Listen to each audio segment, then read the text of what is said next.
Bismillahirrahmanirrahim. Assalamualaikum warahmatullahi wabarakatuh. Alhamdulillahilladzi ja'alana muslimin wa gharasa fi qulubina al-iman fa asbahna mu'minin wa amarna bil ibadati linakuna minal muttaqin.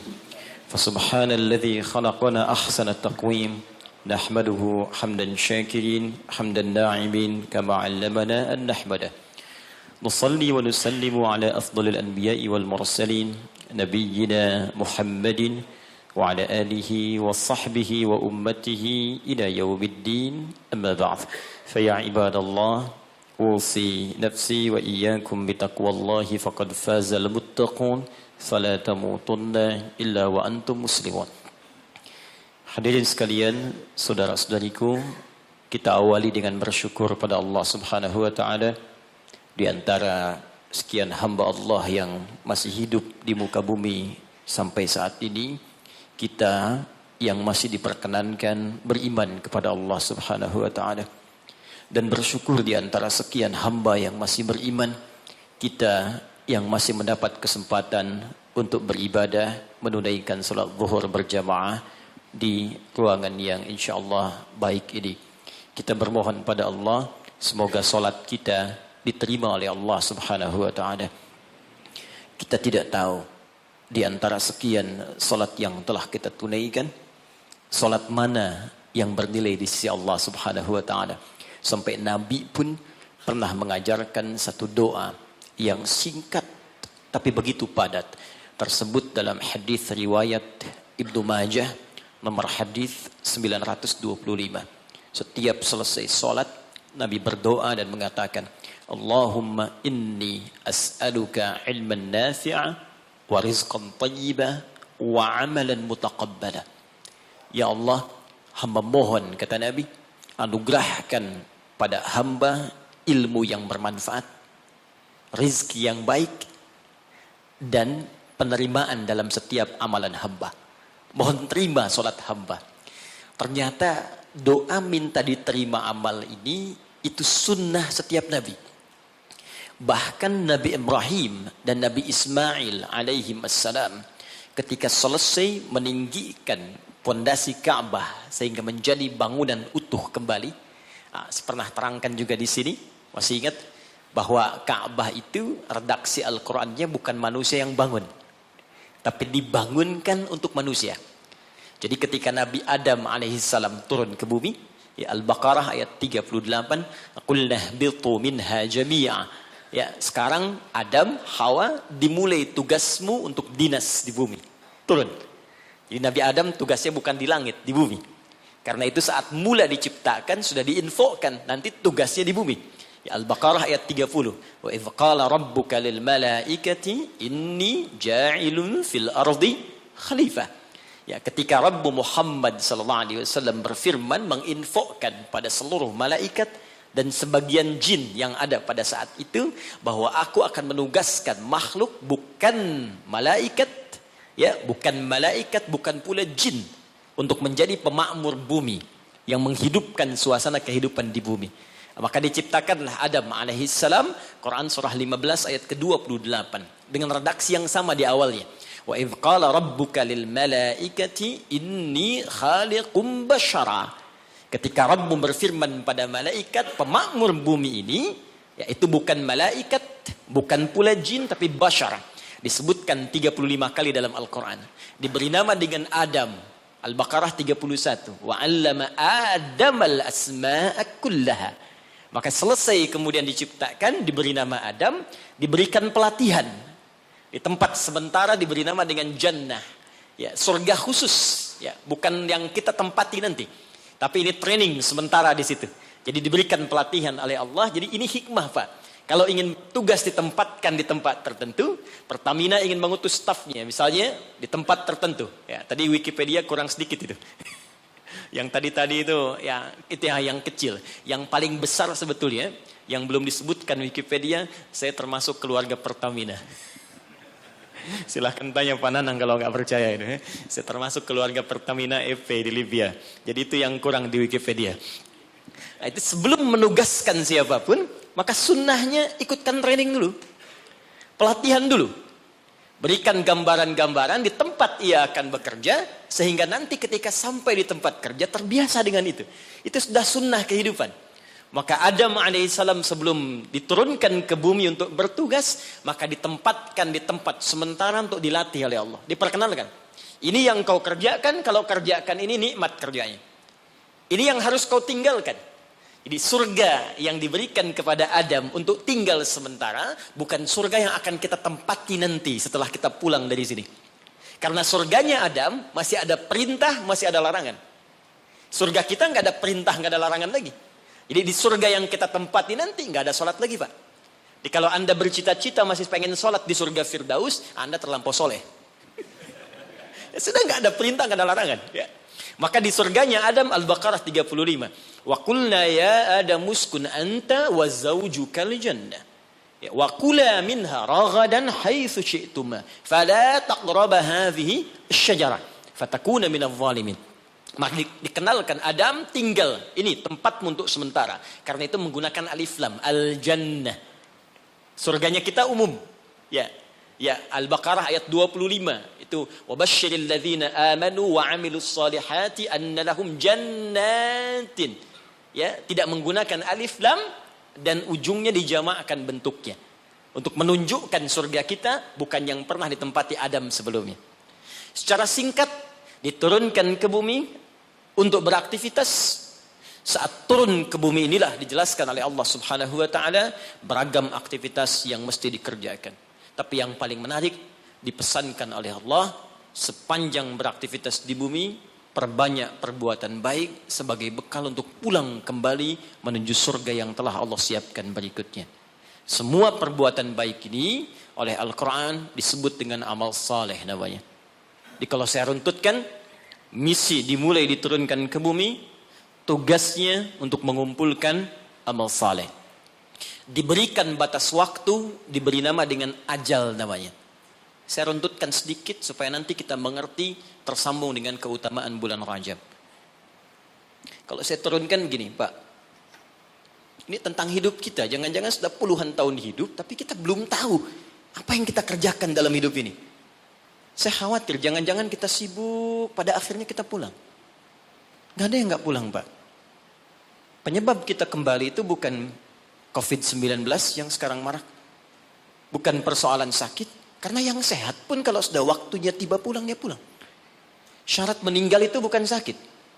Syarat meninggal itu bukan tua. Karena yang muda bahkan belum lahir pun itu bisa wafat.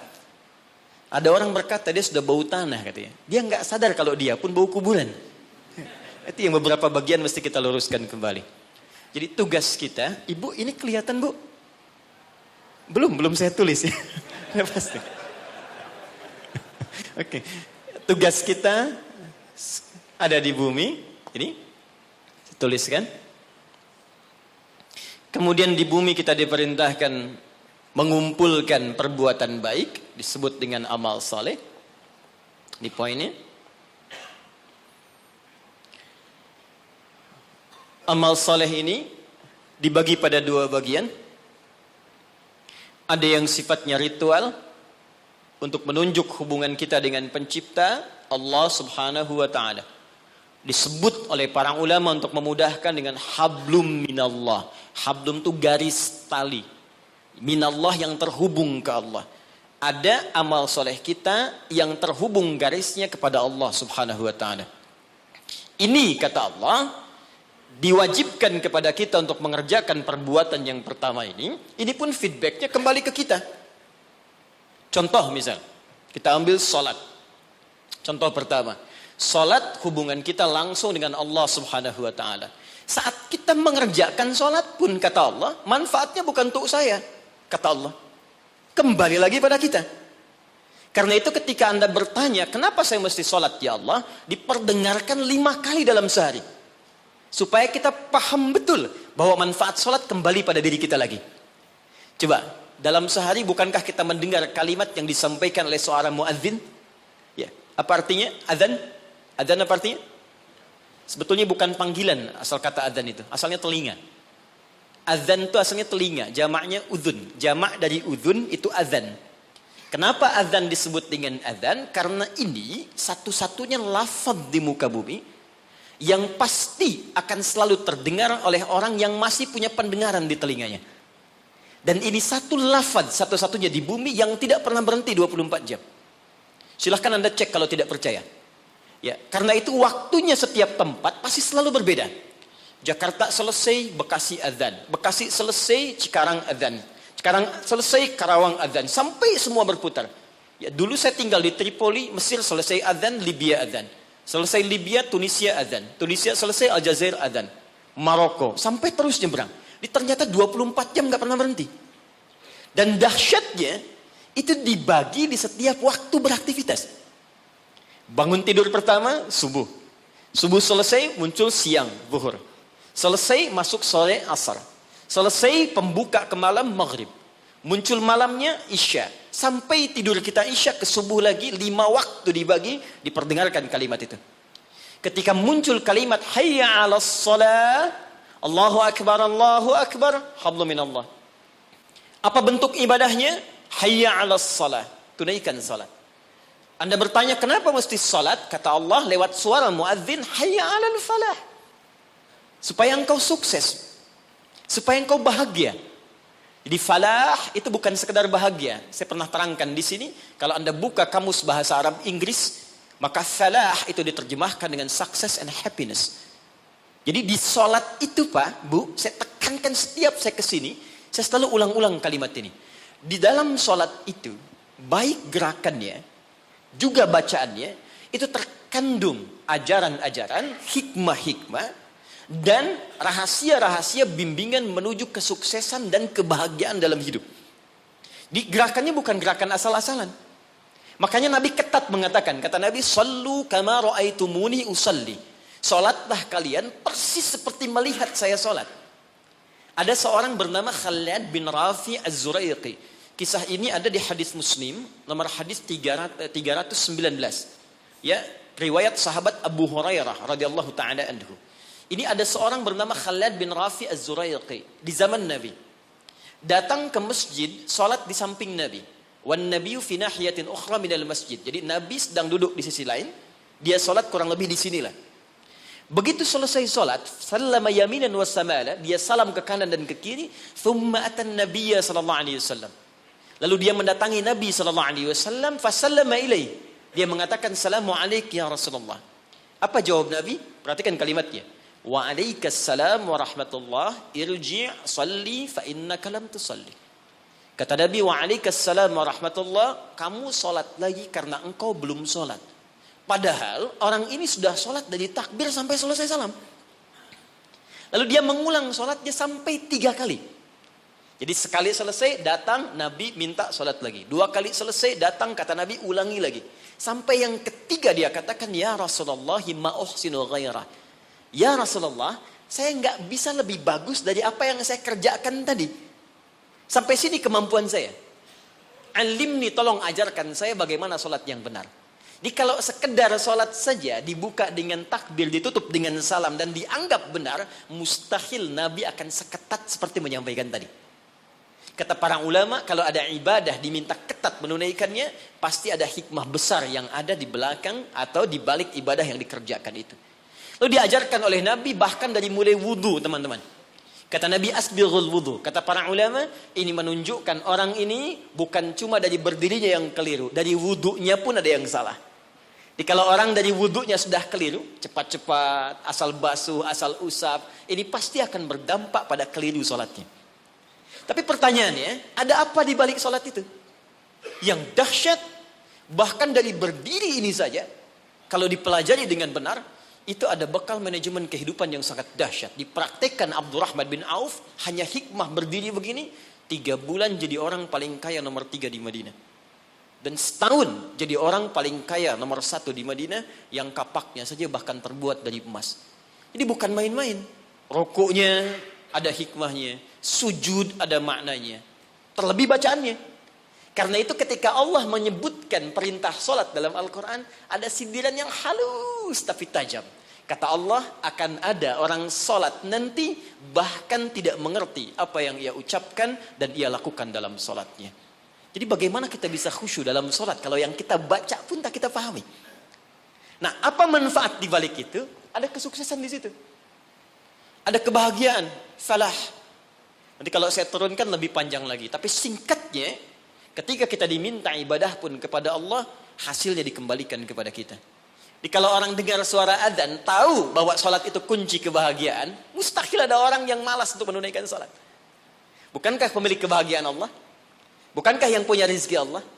Bukankah yang punya kedudukan Allah? Qulillahumma malikal mulki tu'til mulka man wa tanzi'ul mulka mimman. Katakan Muhammad pada hamba-hambaku. Katakan Muhammad pada semua umatmu, aku yang punya kedudukan. Aku titipkan pada siapa yang aku kehendaki. Anda menginginkan kedudukan, Anda pengen jabatan, Anda pengen harta, Anda jauh dari Allah. Bagaimana bisa meraihnya? Karena itu ketika Anda datang kepada Allah, Anda meminta petunjuk, ya Allah bagaimana cara aku mendapatkannya. Diberikanlah jalan lewat sholat itu. Makanya dalam sholat ada bacaan membimbing bagaimana dapat rizki yang benar. Warzuqni. Bagaimana supaya Anda kerja nikmat tidak diganggu banyak orang. Wajburni. Bagaimana supaya derajat kita diangkat. Warfa'ni. Bagaimana supaya dijaga kesehatan, wa'afini. Bagaimana supaya mendapatkan kasih sayang dari teman-teman yang sekarang sedang kita bekerja. Karena boleh jadi Anda kerja, bagi Anda nikmat, bagi orang belum tentu. Karena itu nanti di fikih Quran, di manajemen bisnis dalam fikih Al-Quran, ada pernyataan begini. Ketika Anda sedang mengerjakan sesuatu yang besar, maka boleh jadi di sekeliling Anda pun mengincar hal yang sama yang sedang Anda kerjakan. Dan persaingan itu akan begitu ketat. Turunlah kemudian turunan-turunan yang ada di sekitaran itu. Siapa yang bisa menghentikan sifat iri hati di sekitaran teman-teman yang menginginkan proyek yang sama? Siapa yang bisa menghentikan hal-hal yang buruk yang mungkin menimpa ketika Anda mendapatkan tender yang sedang Anda kerjakan? Jika Anda tidak datang kepada yang punya kuasa lebih dari yang lainnya, maka bagaimana itu bisa dihentikan dalam pekerjaan Anda? Ini fungsinya sholat. Satu. Yang kedua, ada yang disebut hubungan dengan manusia. Hablu minan nas. Dengan lingkungan.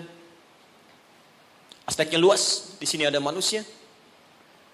Ada tumbuhan, ada hewan, dan sebagainya. Dipersingkat oleh ulama, disebut dengan hablum minan nas. Jadi tugas kita selama hidup cuma dua ini saja, teman-teman. Jaga hubungan baik dengan Allah, jaga hubungan baik dengan manusia. Kita bagus salatnya, puasanya bagus, baca Qurannya bagus, tapi buruk dengan manusia, maka kata Nabi berpotensi pula masuk neraka. Abu Hurairah di riwayat Muslim mengatakan dari Nabi SAW. Perhatikan kalimatnya, ya, fokus baik-baik. Ya'ti yaumal qiyamati bisalatin. Ada orang yang datang di hari kiamat, kata Nabi, dengan pahala salat yang banyak. Jadi salatnya rajin. Rajin sekali. Salat sunnah dikerjakan, tahajud dikerjakan, wasyamin, puasanya rajin. Cuman sayang, wayati qad syatama hadza. Dia seringkali mencaci orang lain. Senang mencela orang. Wa kadzafa hadza, gemar menuduh orang. Wa daraba hadza, senang berselisih. Wa safaka dama hadza. Dan ada di antara puncaknya dia menumpahkan darah dengan menyebut nama Allah. Ini kalau Nabi sebutkan pasti kejadian. Pasti kejadian. Kata Nabi akan tiba nanti di masa-masa yang akan datang. Wallahu a'lam, mungkin sekarang. Ada orang rajin sholat tapi senang berselisih. Rajin puasa tapi senang mencela. Bahkan ada di antara mereka menumpahkan darah menyebutkan nama Allah di dalamnya. Tembak orang, Allahu Akbar. Bom sana, bom sini, Allahu Akbar. Makanya saya sering katakan, kalau ada orang Anda ikut kajian dan ternyata isinya membawa Anda pada hal-hal yang ekstrim, maka segera tinggalkan. Karena boleh jadi itu yang dimaksudkan Nabi 15 abad yang lalu. Ya. Apa yang terjadi? Kalau ada orang sholat kemudian dimencela orang lain, kata Nabi, tu'khadhu hadza min hasanati wa hadza min hasanati. Maka diambil pahala sholatnya, diberikan pada yang dicela itu. Ditransfer langsung. Kayaknya nggak usah marah kalau sedang dicela, transfer pahala. Ya, Anda sedang bekerja, tiba-tiba mau sholat dicela orang, soleh, padahal nama Anda Asep misalnya. Nggak usah marah. Itu ketika pindah pahala. Dan nggak usah bikin status juga, misalnya, oh, alhamdulillah dapat pahala, sama aja bohong. Ya. Nah, itu pindah, Pak. Nah, korelasinya apa? Ternyata bagian dari kesuksesan manusia itu bukan hanya di dunia, terlebih di akhirat, juga membangun hubungan baik dengan sesama. Dan itu nggak dibatasi, teman-teman. Nggak ada batas akidah di situ. Hubungan baik dengan sesama, ternyata kalimatnya menggunakan kata nas. Imannya dibuang. Di Quran ada ya ayyuhalladzina amanu, ada ya ayyuhan nas. Ingat. Ya ayyuhalladzina amanu spesifik untuk orang beriman saja. Ya ayyuhan nas universal sifatnya sepanjang dia mencakup kategori manusia. Yang paling dahsyat, hubungan baik dalam konteks kemanusiaan oleh Al-Quran tidak diikat dengan kata iman tapi sifatnya universal. Bahkan saya berikan contoh yang paling dahsyat. Anak beriman, ibu belum. Jadi ada kasus anaknya masuk Islam, bapak ibunya belum. Dalam konteks ini pun diperintahkan langsung oleh Allah untuk tidak memutus hubungan baik dengan ibunya. Quran surah 31 ayat ke-15. Wa in jahadaka ala an tusyrika bima laysa laka bihi ilmun fala tuti'huma.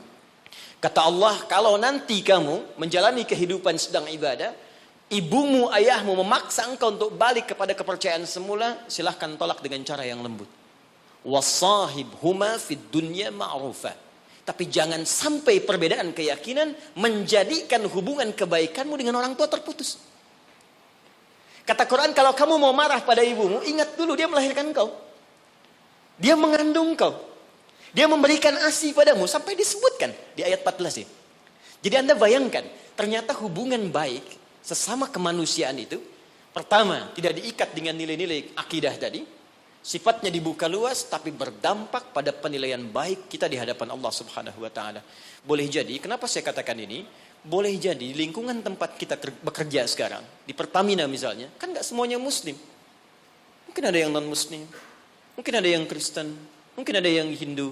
Sepanjang kita membangun aktivitas kemanusiaan, bekerja sama dengan baik. Anda mau traktir? Boleh. Diskusi? Jalan. Berbagi? Lakukan. Dan niatkan sebagai ibadah kepada Allah Subhanahu wa Ta'ala. Boleh jadi asbab hidayah. Nah, sekarang pertanyaannya, saya langsung cepat karena waktu saya hanya sebentar di sini. Dari sekian yang kita kerjakan dalam kehidupan sampai usia sekarang ada yang 40 tahun, 50 tahun, lebih daripada itu. Pertanyaan saya, berapa amal soleh yang kita kumpulkan dari 2 tugas yang Allah berikan pada kita sampai dengan saat ini? Jangan-jangan Anda sholatnya bagus sekarang tapi dengan istri masih punya masalah di rumah. Ibu dengan orang tua masih punya masalah. Dengan tetangga ada yang belum baik. Ada kata-kata keburukan yang belum diedit. Ada kalimat-kalimat kotor yang belum ditarik kembali. Dan Anda yakin akan wafat. Dan kita berlomba dengan batas waktu yang disebut dengan ajal namanya. Quran surah 7 ayat 31. Walikulli ummatin ajal. Setiap umat yang pernah tinggal di bumi diberikan batas waktu sampai dia kembali kepada Allah, disebut dengan ajal. Bukan maut, tapi ajal. Ajal, ingat, batas usia kita disebut dengan ajal. Fa idza jaa ajaluhum, kalau tiba ajalnya, la yastakhiruna sa'ata wa la yastaqdimun. Tidak akan bisa dimajukan, tak pula bisa dimundurkan. Jadi enggak usah tergerak untuk bunuh diri, kurang kerjaan. Kalau sudah tiba waktunya ya pulang juga. Ada orang minum baygon misalnya 3 baskom, kalau belum tiba ajal enggak akan meninggal. Ya, jadi pun enggak usah khawatir, kita saling mendoakan yang sedang sekarang diuji dengan COVID-19, kena corona, kita doakan. Tapi pun yang kena kita semangati, jangan putus asa. Bertahan, imunnya kuatkan, rohiyahnya, tarbiyahnya kuatkan. Karena penyebab kematian itu bukan corona. Penyebab kematian itu bukan TBC. Penyebab kematian bukan DBD. Penyebab kematian itu cuma satu. Kalau ajalnya tiba, datanglah penyakit yang tak ada obatnya, kata Nabi. Dialah maut namanya. Quran surah 3 ayat 185. Kullu nafsin dha'iqatul maut. Yang bawa maut namanya malakul maut. Quran surah ke-32 ayat 11. Qul yatawaffakum malakul maut alladhi wukkila bikum. Nah, sekarang kita masuk pada inti bahasannya. Ini baru mukaddimah ya, maaf. Ini baru pengantar. Ya, salah moderator dikasih cuma 1.15. Kita lihat sekarang. Fokus ini. Sekarang sampai dengan detik ini, berapa amal soleh yang telah kita kumpulkan? Kalau ini kita akan tinggalkan Pak, semua. Yang kita bawa cuma ini. Antum sekarang tinggal, bekerja di gedung yang bagus, rumahnya mewah, kendaraan juga cukup baik. Semua itu akan kita tinggalkan. Yang kita bawa hanya ini. Makanya kalau orientasi hidup Anda hanya mengejar prestise dunia saja, gaya yang dikejar, Maka repotnya dua. Yang pertama di hukum Pascal, di fisika mengatakan orang yang cenderung hidupnya orientasi kepada gaya maka tekanannya tinggi.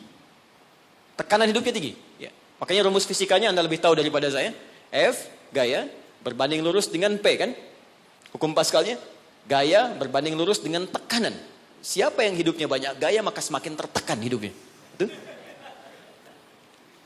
Yang kedua, dia rugi saat pulang. Karena semua yang ia kumpulkan, itu akan ia tinggalkan. Tunjukkan pada saya, sampai hari ini, siapa yang ketika pulang meninggal dunia itu meninggalkan semua yang dapatkan saat dunia. Di mobil ditinggalkan, rumah ditinggalkan, maaf, pasangan bahkan ditinggalkan, harta ditinggalkan. Tunjukkan pada saya, siapa di muka bumi ini, termasuk khususnya dia muslim yang ketika wafat, semua asetnya dia bawa ke alam kuburnya.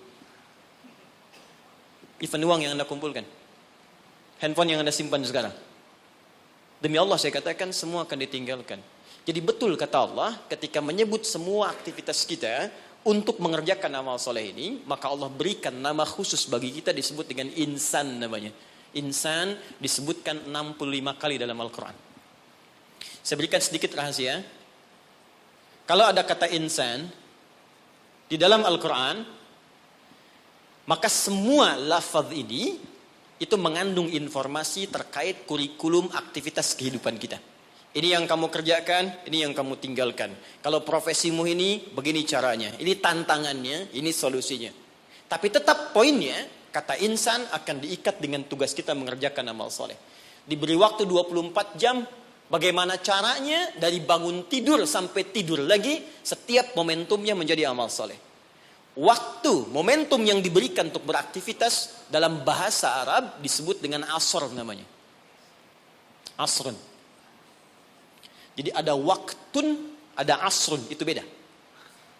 Kalau waktun itu masih umum. Waktu. Tapi kalau asrun sudah jadi momentum. Waktu yang diberikan untuk diisi beraktivitas. Sekarang temukan kata asrun, temukan kata insan, temukan kata amal soleh dalam Al-Quran. Ternyata digabungkan dalam satu surah 103. Wal asr. Demi waktu yang aku berikan pada setiap manusia untuk diisi dan beraktivitas di dalamnya. Sekarang perhatikan. Innal insan. Sungguh, perhatikan cara menerjemahkannya. Setiap manusia yang beraktivitas untuk mengisi waktu ini lafi khusr. Berpotensi ada yang mengalami kerugian. Kata Allah, aku berikan modal 24 jam, Anda diberikan modal 24 juta dolar untuk beraktivitas, cari minyak nih, cari ini. Tapi ketika Anda diberikan modalnya nggak balik. Ada yang balik cuma 1 juta, ada yang balik 2 juta, ada yang rugi sama sekali, ada yang harus bayar denda, ada yang macam-macam. Nah, sekarang Allah kasih modal kita 24 jam, gunakan beraktivitas kata Allah insan. Cuma sayang, aku berikan 24 jam, ada yang rugi. Kecuali orang-orang yang keluar dari kerugian itu, dialah orang yang aktivitasnya mengikuti hal yang telah aku tunjukkan ini. Illalladzina amanu, kecuali semua orang yang, alladzina disebutkan 1080 kali dalam Al-Quran. Mencakup laki-laki, perempuan, tua, muda, kecil, besar, tanpa batas. Artinya kata Allah, semua manusia tanpa kecuali akan keluar dari frame kerugian ini jika dia mengerjakan hal berikut. Illalladzina amanu wa amilus salihat. Jika yang ia kerjakan selama hidupnya menjadi baik di hadapan Allah. Makannya saleh, kerjanya saleh, maaf, jalannya saleh, tidurnya saleh 24 jam. Ya. Nah, sekarang kita evaluasi dulu sebentar, mohon izin, tahan baik-baik. Saya pernah terangkan pada Anda, karena kita perlu mengumpulkan amal soleh, makanya dari ujung kepala sampai ujung kaki, semua lengkap petunjuk di Al-Quran. Apa yang harus dikerjakan oleh mata, telinga, lisan, sampai ke ujung kaki. Sekarang, kita ambil usia rata-rata kita saat ini. Kita ukur dulu sebentar, sebelum kita kenal apa yang jadi keutamaan bulan Rajab. Ukur sebentar, saya tanya, rata-rata usia berapa nih? 40 boleh ya, ke atas. Kita ambil tengahnya misal, 40. Ya, Dari 40 ini, ada penelitian kecil-kecilan menunjukkan aktivitas manusia itu setengahnya, walaupun tidak semuanya, pada umumnya setengah dari usia manusia itu digunakan untuk tidur. Jadi, kalau ada orang 40 tahun, umumnya setengahnya dipakai tidur. Dari bayi, tumbuh, kecil, istirahat, malamnya tidur lagi, sampai dewasa, sampai ketiduran. Di kantor kadang ketiduran, di musola favorit ya untuk istirahat. Sampai di bis macam-macam, ini setengah usia. Berarti setengahnya lagi, itu digunakan untuk aktivitas yang produktif. Makannya, minumnya, bercandanya, kadang-kadang ada berselisihnya, macam-macam, sholatnya di sini. Saya tanya sebentar, jadi 20 tahun ini yang sudah jadi amal soleh, jadi ibadah, kira-kira berapa tahun? Gak usah terlalu pesimis ya, kita ambil setengahnya, 10 tahun misal. 10 misalnya. Apakah setiap amal kita disebut soleh oleh Allah? Bukankah Nabi tadi berdoa, ya Allah tolong terima amalku. Jadi selevel Nabi saja ketika berdoa, minta diterima amalnya. Nabi Ibrahim, Nabi Ismail tadi di awal bangun meninggikan bangunan Ka'bah, minta diterima oleh Allah. Ya, Al-Baqarah ayat ke 127. Minta diterima oleh Allah.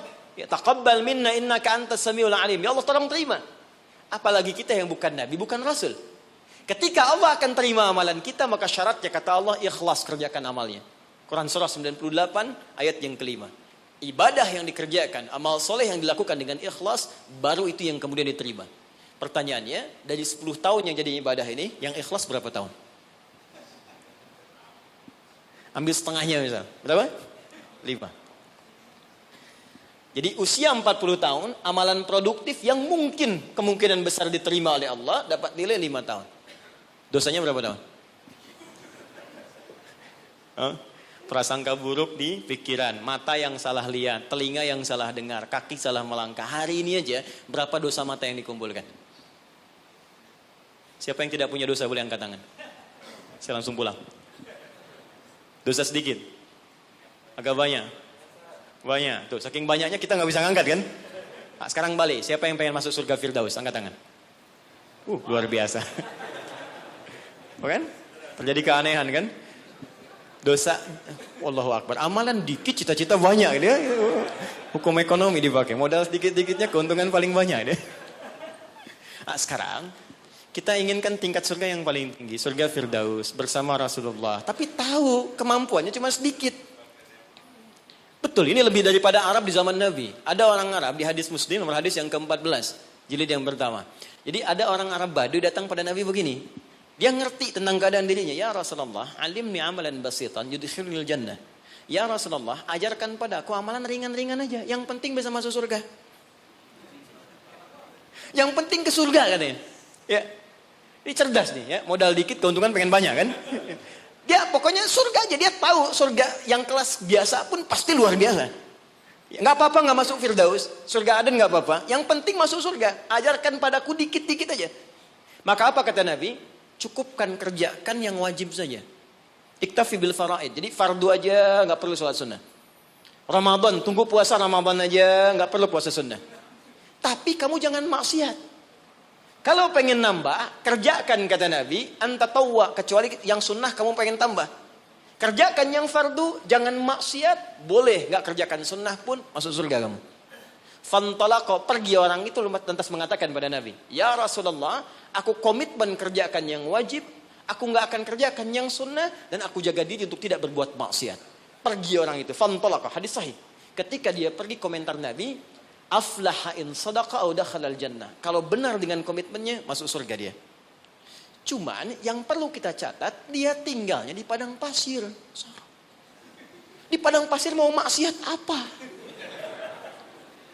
Kelihatan unta, itu pun jarang-jarang. Kadal gurun, yang dilihat cuma pasir. Unta nggak pakai baju ya memang begitu. Ya, kadal seksi ya memang nggak pakai pakaian. Dan nggak dosa.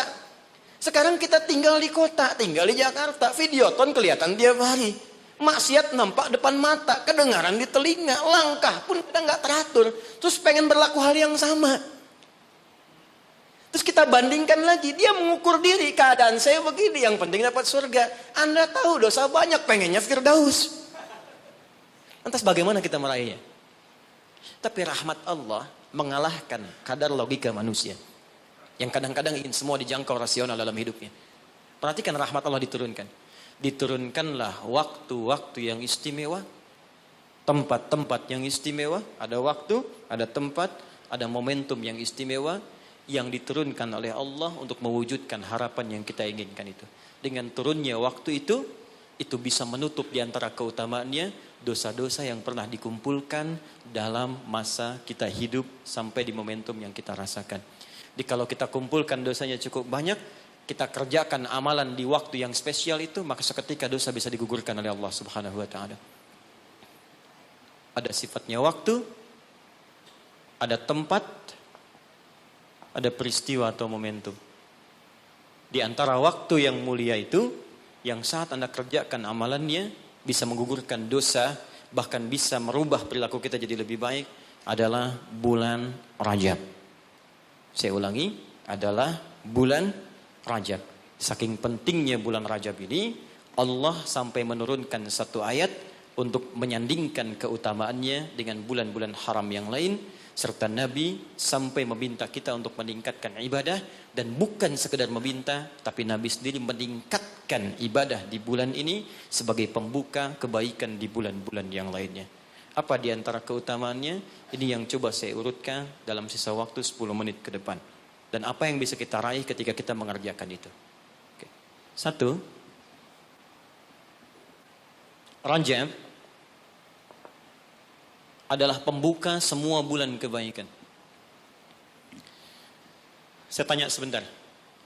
Di antara sekian bulan, 1 tahun 12 bulan itu, ada bulan yang paling baik, namanya bulan apa? Ramadan. Situ ada puasa. Setelah itu ada apa? Yang kita dapat Idul Fitri di situ? Syawal, bahkan ada puasa. Apa lagi? Zulhijjah, ya, ada Idul Adha di situ, Zulhijjah. Kalau kita lihat hadisnya, bulan ke-11 pun Dzulqa'dah, bulan bagus, disebut bulan haram, Dzulqa'dah. Sebelum Ramadan, itu bulan yang sangat digemari oleh Nabi, sampai Nabi banyak puasa di bulan itu, yaitu Sya'ban. 1, 2, 3, 4, 5. Ada dari 12 bulan, ada 5 bulan yang sangat istimewa, sifatnya berurutan. Sya'ban 8, 9 Ramadan, 10 Syawal, Dzulqa'dah yang ke-11, Dzulhijjah yang ke-12. Pembukanya, pintunya Rajab. Enggak mungkin bisa ke Sya'ban kecuali masuk Rajab dulu. Enggak mungkin dapat Ramadan kecuali Rajab dulu. Karena itulah Nabi bahkan pernah mengatakan dalam beberapa kesempatan, diteruskan sampai kepada kita, hati-hati, amalan-amalan ini. Bahkan ada ulama yang mengatakan, kalaupun kita nggak dapat Ramadan, minimal Rajabnya dapat. Karena itu pintunya. Dan kita nggak tahu. Tadi saya mau ke sini, Pak, di jalan itu, saya dengar informasi, ada orang yang sudah pesan tiket dan paket lengkap untuk umrah di bulan Ramadan. Ya, jadi jauh-jauh hari pesan karena tahu akan padat situasinya. Lalu tahu apa yang terjadi? Ternyata harap-harap ingin ke Ramadan, masuk bulan Rajab, wafat semua orang itu. Semuanya. Ini sangat menarik ini. Baru tadi saya di jalan, ya dapat informasi, ada seorang syekh dari Timur Tengah, dia ceramah, ada sekelompok orang berharap-harap dapat kemudian berangkat di Ramadan, tiba-tiba wafat dia di bulan Rajab. Sampai ulama ini mengatakan, kalau tak dapat Ramadannya, karena kita nggak tahu kapan pulang, minimal Rajabnya. Maka apa yang kita lakukan di bulan Rajab ini seperti Nabi pernah contohkan kepada kita.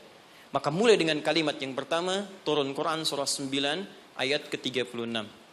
Saking pentingnya bulan ini, ada ulama mengatakan karena bulannya penting dan istimewa, maka setiap muslim mesti mengetahui keistimewaannya. Saya khawatir begitu bulan ini berhenti, kita kehilangan keistimewaannya. Maka keutamaan yang pertama ada di Quran surah ke-9 ayat ke-36. Saya agak cepat. Inna iddatasy syuhuri 'indallahi 12 syahran fi kitabillah. Kata Allah, jumlah bilangan bulan setahun ada 12. Yauma khalaqas samawati wal ard. Sejak diciptakan langit dan bumi aku telah tetapkan setahun 12 bulan. Minha arba'atun hurum. Dari 12 itu ada 4 yang spesial. Disebut bulan hurum. Ingat teman-teman, ada haram, ada muharram, ada al-muharram, ada muhrim, ada mahram, ada hurum. Itu beda. Haram, hukum. Larangan mengerjakan sesuatu. Apa hukumnya mabuk? Haram. Ingat, apa hukumnya mencuri? Haram. Hukumnya korupsi? Haram. Karena itu orang beriman gak mungkin korupsi. Awas, hati-hati. Awas, pegawai Pertamina yang beriman gak mungkin mencuri. Gak mungkin nyogok. Gak mungkin korupsi. Hati-hati, haram. Perbuatannya disebut muharram. Mabuk itu muharram. Hukumnya haram. Jelas? Kalau kita ingin meninggalkan yang dilarang itu, yang haram-haram, tambahkan hamzah di depannya, harakatnya menggunakan ahrama. Sifatnya disebut ihram. Karena itu kalau Anda sudah mengenakan kain ihram, ada ajaran hikmah di situ, falsafahnya. Kalau sudah pakai kain ihram, maka tinggalkan semua larangan-larangan. Nggak boleh potong kuku, nggak boleh merusak tanaman, nggak boleh tepuk nyamuk seharga kambing. Anda tepuk, bayar damnya seharga kambing. Ihram. Itu latihan. Maksudnya pulang umroh, pulang haji, sudah terbiasa meninggalkan yang haram. Jangan pulang umroh, korupsinya lebih gede misalnya. Ya. Jangan kurang umroh, dosanya lebih banyak. Ya, seperti masuk pom bensin, masuk Pertamina. Dimulai dari 0 ya. Nah, 0, kosong lagi. Hilangkan. 1, 2, 3, kosong. Pelakunya disebut muhrim. Kalau dia punya kakak, punya adik, yang tidak diperkenankan menikah di antara keduanya, maka disebut mahram namanya. Kalau Anda kumpulkan semua itu, latihan meninggalkan yang haram, terbiasa mengerjakan yang halal, menjauhi yang dilarang, maka disatukan menjadi jamak, bentuknya disebut hurum namanya. Ada 4 bulan disebut bulan hurum, 3 berurutan kata Nabi, 1 terpisah. Yang 3 itu Dzulqa'dah 11, Dzulhijjah 12, Al-Muharram bulan pertama, yang keempat namanya Rajab. Dan kita sekarang ada di bulan ini. Siapa yang masih ingat sekarang tanggal berapa? Sekarang tanggal 17 Rajab 1441 Hijrah. Kita sekarang ada di bulan spesial ini. Amalan pertama, apa yang harus kita kerjakan di bulan ini? Teruskan ayatnya. Dzalikad dinul qayyim fala tazlimu fihinna anfusakum. Orang yang agamanya benar, yang Islamnya baik kata Allah, maka dia akan memanfaatkan Rajab dengan mengerjakan amalan yang pertama. Apa itu? Fala tazlimu fihinna anfusakum. Mulai banyak evaluasi diri supaya tidak berbuat zalim, minimal berlatih di bulan ini. Amalan pertama, introspeksi diri.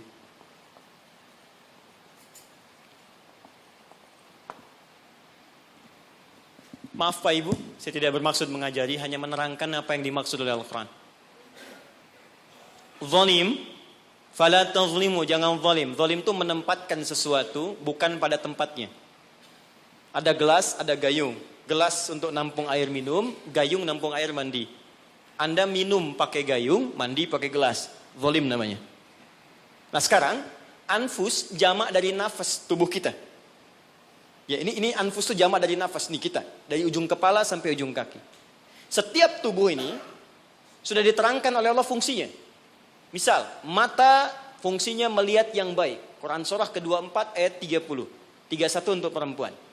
Lisan untuk bicara yang baik-baik. Quran surah 49 ayat 11 sampai 12. Sampai kaki, sampai ke ujung kaki. Melangkah pada yang baik. Quran surah misal ke-25 ayat 69. Ya, baik. Semuanya sudah diatur. Dari ujung kepala sampai ujung kaki. Kalau Anda gunakan setiap anggota tubuh di luar hal yang Allah telah tetapkan, berarti zalim sifatnya. Contoh, mata tadi melihat yang baik-baik. Sekarang mata dipakai melihat yang tidak baik. Berarti mata berbuat zalim dalam kehidupan. Saya tanya sampai dengan siang hari ini, berapa kali mata digunakan untuk melihat yang tak baik? Mungkin dari mata ini ada dorongan untuk berbuat yang tak baik. Itu sebabnya yang menjadikan keluar dari masjid kadang-kadang ada sepatu hilang, sendal hilang. Apa yang pertama melihat? Mata terdorong kemudian kepada nafsu. Baik, sampai ke ujung kaki. Berapa kali berbuat yang keliru. Itu mungkin yang menghambat kesuksesan yang dikerjakan saat ini. Karena lisan dengan teman jadi gak akrab. Karena pendengaran yang keliru muncul fitnah. Karena melangkah pada yang tidak benar muncul hal yang menjadikan perselisihan. Berapa banyak yang kita harus evaluasi. Maka yang pertama, ini masih ada waktu? Masih, sampai jam berapa ya? Ini Pak Nanang kalau rakyatnya sudah begini nggak ada pilihan nih. Baik, tahan baik-baik. Ini terakhir bagiannya. Maka kalau kita sadar ada yang berbuat yang tidak baik, maka saya berikan gambaran singkat bagaimana cara memperbaikinya. Sekarang lihat sini. Teman-teman masih ingat nggak pemilik rezeki siapa? Allah. Yang punya kedudukan siapa? Allah. Yang punya kebijakan siapa? Allah. Sekarang kita bekerja kan supaya Allah kasih pada kita kan? Nah, sekarang kata Allah, kerjakan ini, jangan lakukan ini. Lalu Anda mengerjakan yang dilarang oleh Allah dan berharap mendapatkan apa yang akan diberikan oleh Allah, maka mustahil. Sekarang nggak usah bicara tentang Allah lah. Anda ingin dapat sesuatu, tapi dengan orangnya punya hubungan buruk, kan mustahil bisa dapat yang diinginkan. Anda mau datang ke si B, tapi Anda tidak punya hubungan baik dengan si B. Apa yang tidak diinginkan si B, Anda kerjakan, mustahil Anda dapatkan. Sekarang, karena itu Nabi ilustrasikan begini. Kalau ada orang yang dalam hidupnya sering menyalahi perintah Allah dalam kehidupan, bukan hanya hablum minallah, tapi juga hablum minannas. Karena hukum kehidupan dunia nanti diikat oleh hukum dunia. Akhirat diikat dengan kaidah akhirat. Jadi kalau Anda ingin kaya, ya Allah, kaya itu dunia. Maka hukum dunia diturunkan. Kerja itu hukum dunia. Jujur hukum dunia. Maaf, punya attitude yang baik hukum dunia. Membangun hubungan baik dengan sesama pun hukum dunia. Maka dari itu, maaf, sekalipun Anda punya hubungan yang tidak baik, bukan dengan muslim, dengan non-muslim misalnya punya perilaku buruk yang tidak diperkenankan oleh syariat. Anda bohong pada non-muslim, Anda misalnya zalim pada non-muslim, berlaku juga, jangan harap karir Anda sukses. Sama persis. Ya, sekarang perhatikan baik-baik. Kalau ada orang berbuat maksiat kepada Allah, melanggar dua ketentuan tadi, maka kata Nabi, naqtas sauda, diberikanlah kemudian di atas katup hatinya noda-noda hitam. Semakin banyak dikumpulkan, semakin menutup seperti ini. Kalau sudah menutup begini, banyak maksiatnya, banyak salahnya, banyak kurangnya, bukan hanya pada Allah, tapi juga hubungan dengan manusia, maka anna yustajabu lidzalik. Bukan Allah nggak mau kabulkan doanya, tapi mental setiap diminta. Perhatikan. Masuk minta, diturunkan, balik. Diturunkan, balik. Diturunkan, balik. Setiap dimintakan. Nabi pernah mengisahkan seorang, thumma dzakara rajula yutilus safara ash'atha aghbara. Ada orang datang berkelana, pengen berdoa kepada Allah menempuh perjalanan panjang. Doa yang dikerjakan saat perjalanan panjang cepat dikabulkan 2 kali lipat dari yang biasa. Kemudian menyebut nama Allah, Al-Asmaul Husna. Doa yang dibuka dengan Al-Asmaul Husna cepat dikabulkan. Yang ketiga dia mengangkat tangan. Doa yang dilakukan dengan mengangkat tangan cepat dikabulkan dibandingkan dengan yang diam. 3 amalan dia kerjakan 6 kali seharusnya lebih cepat dikabulkan. Tapi apa komentar Nabi pada saat itu? Anna yustajabu lidzalik. Bagaimana doanya bisa dikabulkan? Jadi begitu dia minta dengan keadaan itu, mental lagi. Apa penyebabnya? Maaf. Mat'amu haram. Karena dia cari kerja dengan cara yang haram. Mashrabu haram, minumannya haram. Malbasu haram, pakaiannya haram. Wa ghudhiya biharamin, dan perilakunya haram. Ya, tidak cukup kita bisa mendapatkan kelancaran dalam usaha dengan sekedar sholat. Sholat memberikan keberkahan, kemudahan, kelancaran. Kalau hubungan dengan manusianya buruk, juga sama akan menghambat. Dengan ibu Anda kurang baik, dengan ayah Anda kurang baik, dengan istri, dengan suami kurang baik, itu mungkin bisa menghambat kepada karir pekerjaan Anda. Apalagi kalaupun ini baik, dengan suami baik, istri baik, tetangga baik, tapi kalau dengan Allah tidak baik, maka ada sesuatu yang tidak mudah kita dapatkan dalam kehidupan. Terakhir, bagaimana cara berintrospeksi di bulan ini? Maka diturunkanlah oleh Nabi cara-cara berintrospeksi dengan 3 pendekatan utama. Ada 3 lafadznya, ini saya ajarkan yang paling ringan saja. Kalau terkait dengan dosa-dosa keseharian, maka lakukan zikir Nabi Adam. Quran surah ke-7 ayat 23. Saya yakin kita hafal. Rabbana zalamna anfusana wa illam taghfir lana wa tarhamna lanakunanna minal khasirin. Bacakan itu minimal setelah selesai kita salat. Astaghfirullah, astaghfirullah, astaghfirullah. Allahumma antas salam, minkas salam, tabarakta ya dzal jalali wal ikram. Perbanyak zikir tadi. Rabbana zalamna anfusana wa illam taghfir lana wa tarhamna lanakunanna minal khasirin. Tapi mohon sekali, ketika Anda bacakan zikir ini, jangan sekadar diucapkan di lisan. Bayangkan Anda punya persoalan apa dalam kehidupan. Jadi ketika Anda bacakan, mata Anda zalim, rasakan kezaliman itu. Ketika dengan orang tua tak bagus, bayangkan perbuatan buruk yang sedang Anda kerjakan. Begitu Anda bacakan, air mata Anda menetes, seketika ampunan Allah akan diturunkan kepada kita. Dan gugur perbuatan buruk yang pernah kita lakukan. 2, ini cepat, ada dosa yang terkait dengan aktivitas pekerjaan yang sedang kita lakukan. Kenal Nabi Yunus? Bagus. Nabi Yunus itu kan berdakwah. Bekerja, beraktivitas. Cuma sayang dalam pekerjaan itu tantangannya begitu tinggi. Nanti ada, lain kali kalau ngaji kesini lagi, jangan ngambil yang jauh-jauh ya. Yang Anda butuhkan aja. Ya, ini kan teman-teman ada di dunia pekerjaan. Kenapa Anda nggak mengeluarkan fikih bisnis dalam Al-Quran? Manajemen misalnya bisnis dalam Al-Quran. Tentang pekerjaan, itu aja yang dibahas. Itu lebih terasa nanti apa yang kita butuhkan, itu yang kita dapatkan. Ada di Quran cara misalnya memudahkan kita mendapatkan kemudahan dalam pekerjaan. Tantangannya apa saja. Ini yang terjadi kalau Anda bisnis begini. Ini yang mungkin terjadi pada orang. Penyakit ini yang muncul dari ria untuk diri yang meraih kesuksesan. Dari yang iri hati, yang dengki, mengobatinya bagaimana. Ada semua. Nah, Nabi Yunus salah satu tipikal yang dicontohkan oleh Allah. Sedang beraktivitas, bekerja, dapat tantangan tidak biasa. Ingat ini ya. Kalau tantangannya begitu tinggi, maka lawannya sepadan. Di balik itu Allah ingin menganugerahkan anugerah yang tidak biasa. Karena ujian berat tidak akan diberikan pada orang kecil. Ya, jadi kalau Pertamina misalnya sedang menghadapi ini sesuatu yang besar, tantangan besar, artinya di balik itu ada anugerah besar yang akan dihadapkan kepada Anda. Karena itu ingat baik-baik. Dalam konteks ini Al-Quran mengatakan hanya orang-orang besar yang bisa melewati itu. Kadang-kadang di situ akan kelihatan. Orang yang cuma malas numpang kerja saja akan terlihat. Orang yang butuh tantangan, dia akan dihadapkan pada kesuksesan. Secara singkat, dakwah diusir, masuk ke kapal, sampai dilemparkan ke lautan. Ya, jadi dakwahnya diisengi, diusili, sampai yang terakhir puncaknya, dilempar ke lautan, masuk dalam perut ikan paus. Saya mau tanya sebentar, kalau masuk perut ikan paus, kira-kira pengap atau tidak? Sudah pernah masuk? Pengap, gelap, sulit kan? Baik ya? Nah, gambarannya nonton film Pinocchio kelihatan kan? Nah, sekarang lihat baik-baik. Ketika Nabi Yunus alaihissalam ada dalam perut ikan paus itu, sempat terlintas dengan sifat kemanusiaannya. Kapan saya bisa keluar dari persoalan ini? Kapan Allah tolong saya? Itu fitrah kemanusiaannya. Tapi fitrah kenabiannya, karena beliau maksum, diluruskan oleh Allah. Jangan mengeluh. Ini jalan menuju kesuksesan. Bagian dari kebaikan yang mungkin kamu akan dapatkan. Lakukan zikir ini. Begitu diucapkan zikirnya, dikeluarkanlah dari kesulitan itu. Saya mau tanya sebentar. Tadi masuknya ke perut ikan apa? Ikan paus. Tapi ketika dikeluarkan, bahasa Qurannya, bukan saya keluarkan dari perut ikan paus, tapi Allah katakan dengan kalimat yang sangat indah. Di ujungnya ditutup, siapapun yang punya persoalan yang sama seperti Yunus, kalau melakukan zikir yang sama, aku akan bebaskan dari setiap kesulitan aktivitas yang sedang ia lakukan. Buka Quran surah ke-21, ayat 87 sampai 88. وَذَنُّونِ إِذْ ذَهَبَ مُغَاضِبًا فَظَنَّ أَن لَّن نَّقْدِرَ عَلَيْهِ فَنَادَى فِي الظُّلُمَاتِ أَن لَّا إِلَٰهَ إِلَّا أَنتَ سُبْحَانَكَ إِنِّي كُنتُ مِنَ الظَّالِمِينَ فَاسْتَجَبْنَا لَهُ فَنَجَّيْنَاهُ مِنَ الْغَمِّ. Masuk ke perut ikan paus, tapi dikeluarkan bahasanya menggunakan gham. Apa itu gham?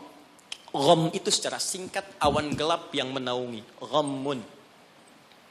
Orang Arab menggunakan kalimat gham pada setiap peristiwa yang membuat kita gelap, pengap, lelah, capek.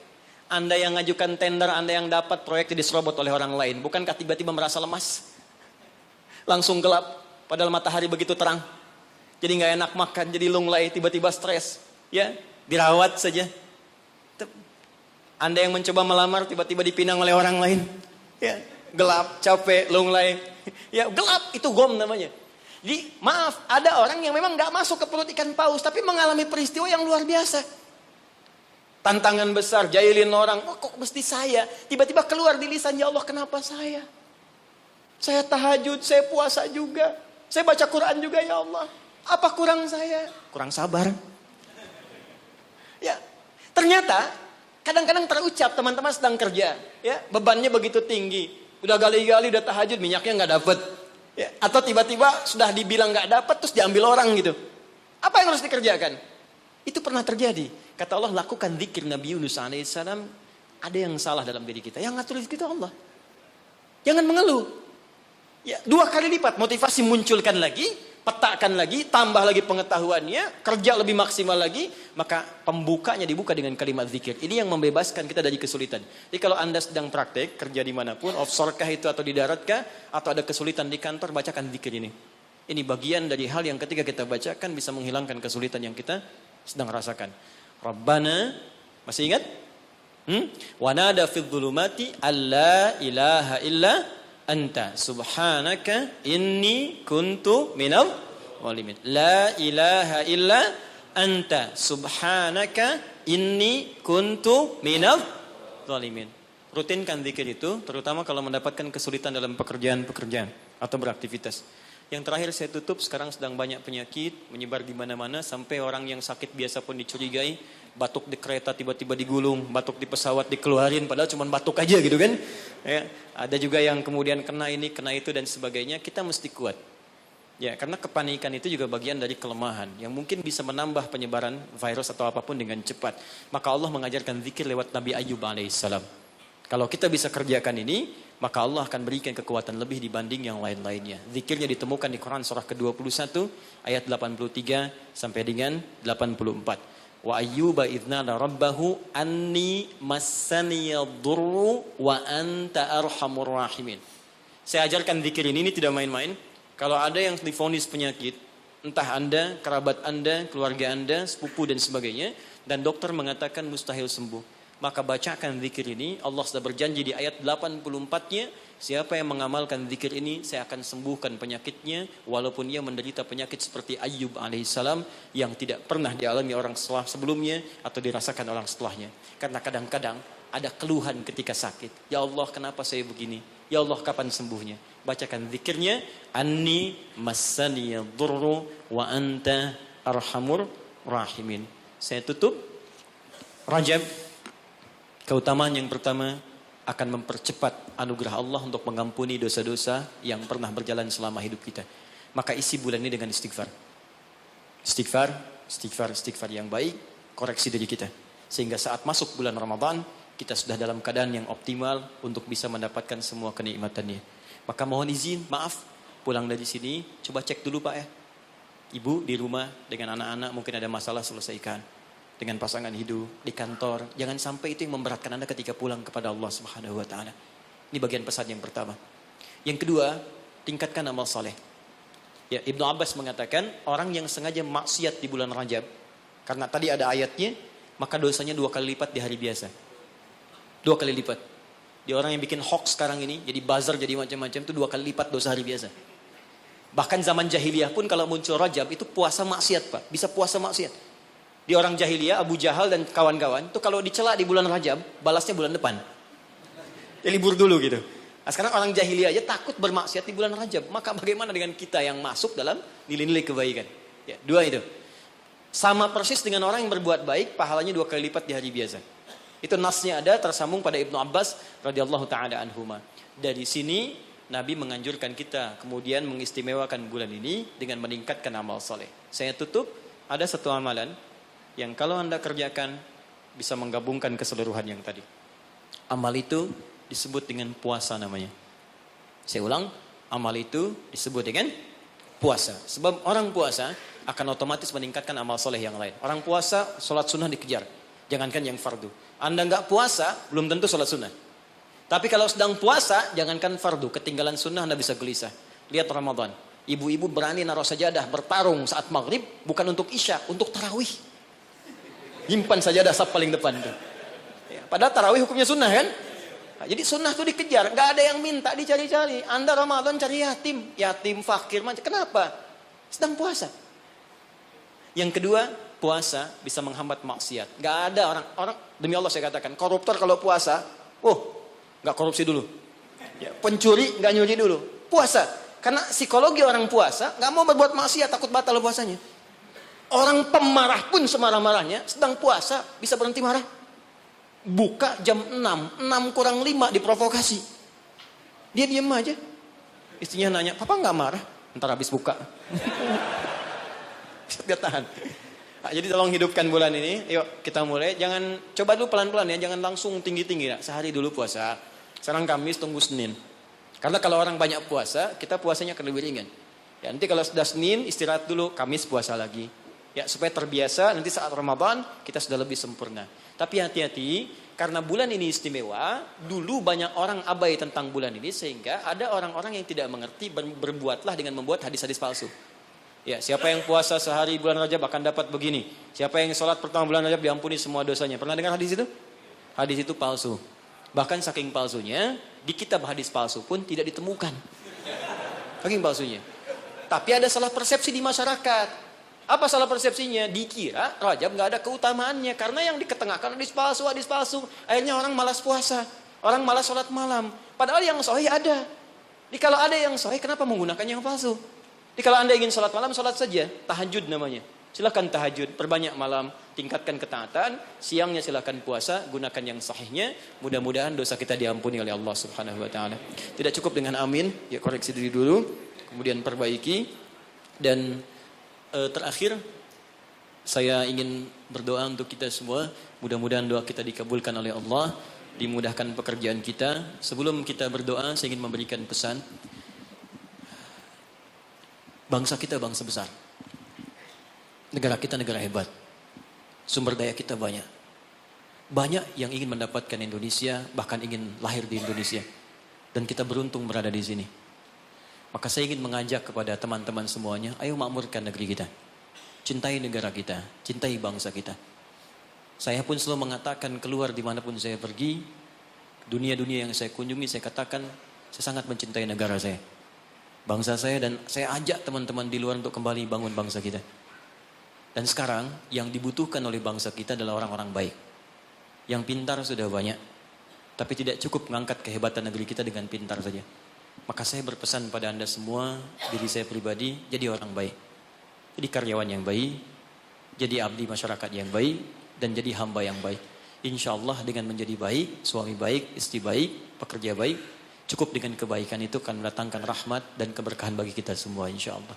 Mari kita mulai dengan doa. Mudah-mudahan doa ini menjadi awal untuk melangkah pada lebih baik di hadapan Allah Subhanahu Wa Taala. Allahumma taqabbal minna innaka antas sami'ul alim. Wa tub alaina innaka antat tawwabur rahim.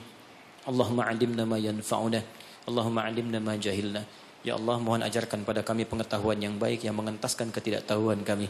Allahumma ya Allah, wafiqna bima ta'allamna bihi na'mala bih. Ya Allah, berikan kami kekuatan untuk mengamalkan apa yang telah kami pelajari dan kami pahami. Rabbana la tada' lana fi maqamina hadha wa fi kulli maqamin dhanban illa ghafartah. Ya Allah, jika ada pendosa hadir di ruangan ini, jangan biarkan dia meninggalkan tempat ini kecuali Engkau telah ampuni segala dosa-dosanya. Wala hamman illa farajtah. Jika ada yang tengah gelisah di tempat ini, maka mohon tenangkan keadaan hatinya sebelum ia meninggalkan ruangan ini. Allahumma wala maridan illa syafaitah. Jika ada di antara kami yang tengah Engkau uji dengan penyakit seberat apapun, maka mohon angkat penyakitnya dan sembuhkan keadaan dirinya.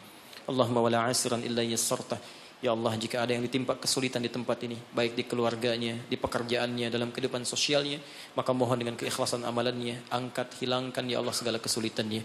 Allahumma Rabbana, Allahumma barik lana ya Allah fi kulli umurina wa fi kulli umrina.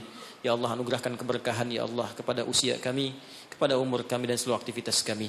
Wa taqabbal bina jami' amalina salihah, dan mohon ya Allah terima seluruh amal kebaikan kami.